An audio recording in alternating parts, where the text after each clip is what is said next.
About what? I'm not about what? You don't want to fight. You said I'm not about what? You don't want to fight. Man, go to sleep. Go to sleep. Go ahead. You dreaming, man. You talking in your dreams, don't man. Want to fight. What about the Terence Crawford fight?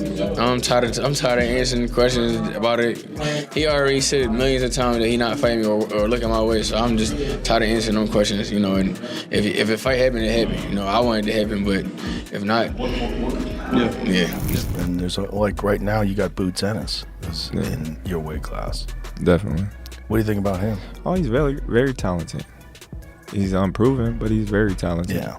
You know, the eye test tells it all. You know, he's got the it, you know, but we haven't seen him against any elite fighter. We've never seen him tested, so until then, you know, we just gonna keep saying. Jaron Boots Ennis and Terence Bud Crawford just faced off in a live interview, and the energy was electric. Boots did not waste a second, making it clear he is ready to fight at 154 pounds right now. But Crawford shut him down fast, saying he is only going after mega fights at this point in his career. Back down to 154 and face Jaron Ennis, the guy who prepared Canelo Alvarez for this fight. Nope. I ain't going down 154. Then Bud added more heat to the fire, saying Boots has not fought anyone who proves he belongs at Bud's level. That remark had fans talking right away because this was not just two fighters speaking. Felt like a clear line had been drawn. It's for me. You jumped up out of my sanctioned body to go fight in the IBF. So what I know? If it don't matter, catch up.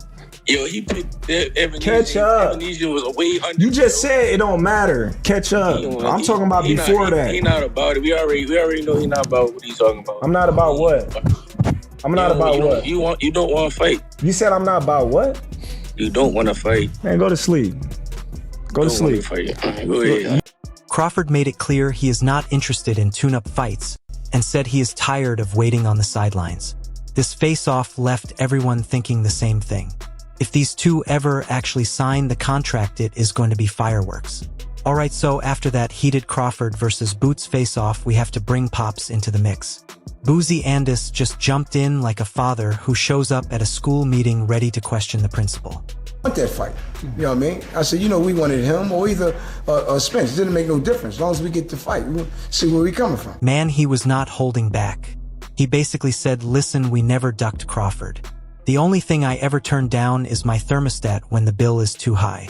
That is old school boxing dad energy right there. And I love how he pushed back on the whole story. Like, bro, if Crawford really wanted Boots, he could have called him directly instead of going through more middlemen than a pyramid scheme. Let me know. That's just what Steven said, right? And they said, well, we'll call you later on. Never called him back. That's what happened. So they trying to say that we never turned the fight. I talked to Terence last night. We never turned the fight down. And the funniest part, Busazi basically told Crawford you fought a Vanzian when you could have fought us. Translation, you skipped the steak dinner and ordered a Happy Meal. I mean, that is savage, but also true. We as fans just want to see these lions in the ring, not lost in negotiation games. And let us be real, if this fight ever happens, you better bring popcorn because it is not going 12 boring rounds. Us, but you gonna fight Avanesia, and then I said, Avanesia, you could have fought us. And then Terence said, well, Boots could have been number one. All you had to do is call us. We would have took that fight. You ain't have to fight Avanesia.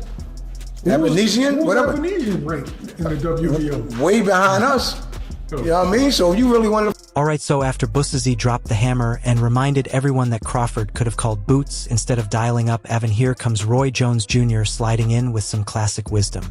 And I have to say, when Roy talks boxing, you listen, because this man is not just a Hall of Famer, he is the cheat code. What does that look like? I don't know yet, because we haven't seen Boots in against a guy that has touched him good enough to really test his chin. So that's the only thing we don't know about him yet. We don't know if he can take the real punch yet because we haven't seen it. But as far as the skill goes, he got everything. And that fight could be a very difficult fight because... Roy basically told us Boots has all the skills, but we just do not know if his chin has been truly tested yet, and that is real talk. You can have all the speed and footwork in the world, but until you get hit hard by a sniper like Bud, nobody knows if you are steel or glass. Anything can happen, but don't get it wrong. Bud has that skill level too, so... The way Roy put it, this fight is not just interesting. It is a chess match where one wrong move could lead to checkmate very fast. And you know it is serious when Roy the human highlight reel himself says both guys are working at that top elite level. Now let me keep it completely real.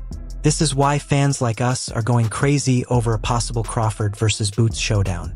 It is not just about who is slicker, faster, or stronger. It is about finding out if the young lion can survive when the king tests his bite.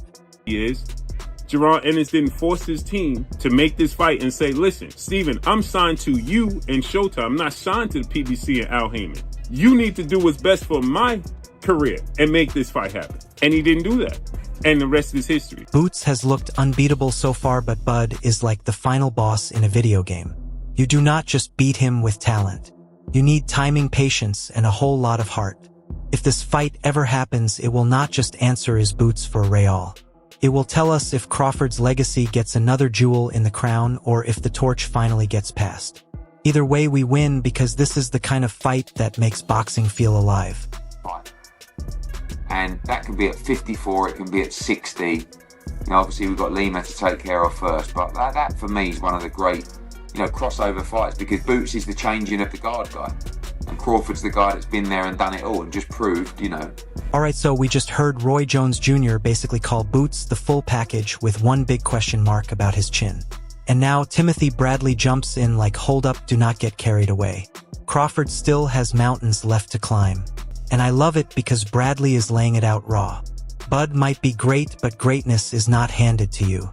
It gets tested against killers like Benavidez Jr. and even that puzzle master Bivol. Back to Benavidez. Damn, if Benavidez come back down to 168, man, that's another crazy matchup for Terence Crawford. Because, again, look, with the skill set of Crawford and everything else he brings, right? These guys have skills too, and they bigger than he is. See, and that's difficult. That's going to be real. And you have to admit Bradley has a point. Crawford beating Canelo was like pulling a magic sword from a stone. But if he goes chasing giants at 168 pounds and above now, we are talking about danger at a mythical level. This is not about can Bud win.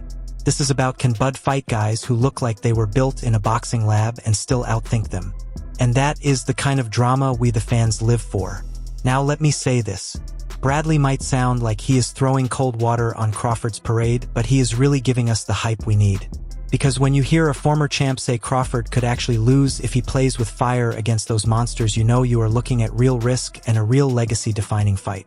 If Crawford can go down and face that dude, bro, man, woo, Crawford's legacy, everybody will be tuning in just to see Terence Crawford's greatness because he's a mega star now. So it don't matter who Terence fight. Everybody gonna be tuning in to see the greatness of Terence Crawford. And I like Bradley's jab at Floyd too, telling him to chill out and enjoy the ride. That is the most subtle sit down and be quiet I have ever heard. Bottom line, Crawford is in that rare spot where win, lose, or draw, the boxing world will show up just to see if he can solve puzzles nobody else wants to touch. And honestly, is that not what makes boxing beautiful? It is not the easy fights. It is when you step in with the guy everyone told you not to fight and you either become a legend or get humbled on the biggest stage. That is why we cannot look away. Yeah, on this channel, if you stay tuned on this channel, y'all know that Bivol is a miracle fight. Yeah, he's a miracle fight. Terence Crawford may need a miracle beating that dude right there. Styles make fights. I tell you folks all the time, styles makes fights. That's what it is. And Bivol got the style to give Terence Crawford fits. He got the size to give him fits. He got the footwork to give him fits. Alright, so right after Bradley cooled the room with his let us see Bud against Benavidez and Bivol reality check, here comes Coach Calvin Ford dropping bombs like it is fight night all over again. And this man did not even flinch. He straight up said Crawford could have stopped Canelo but decided to be humble about it. Imagine that. You have the pound-for-pound king basically sparring Canelo like it is a pickup game, saying, alright champ, I will let you walk out with your pride intact. That is not just boxing intelligence. That is boxing charity. And Calvin called it perfectly. You could see Canelo stuck in the matrix, throwing everything but the kitchen sink. And Crawford just reading it like last night's social media feed. Say it's not crazy because I predicted. I say Canelo was going to get old in the ring that night. No disrespect to Crawford. He did a good. Crawford could have stopped him. He could have. Me being a coach and watching how the fight was going on, he could have stopped him. And I know he's saying it in his mind, but he was being humble of Canelo. He was being humble, and it was. And the way Calvin crowned him, he did not hesitate. He said Bud is this generation's guy, the one carrying the torch after Floyd. Then he threw out the wildest what-if of all time. Floyd versus Crawford, even as an exhibition. Now do not lie, we would all pay way too much money to see that. Forget Logan Paul exhibitions. Give me Bud and Floyd in a chess match with gloves. And here is the kicker. Calvin made it sound like Crawford did not just win, he leveled up into boxing's final boss. That is why we love these breakdowns, because they remind us sometimes the real flex is not just winning the fight. It is proving you could have ended it any second but chose to put on a masterclass instead.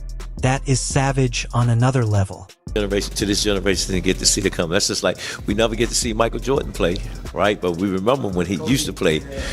Come on. So.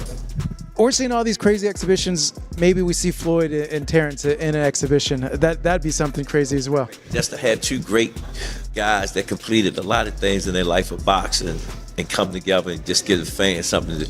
All right, everyone. Stay tuned for the latest in boxing news, highlights, events, and stories. Subscribe to and turn on notifications so you never miss an update. Be sure to watch our other videos too.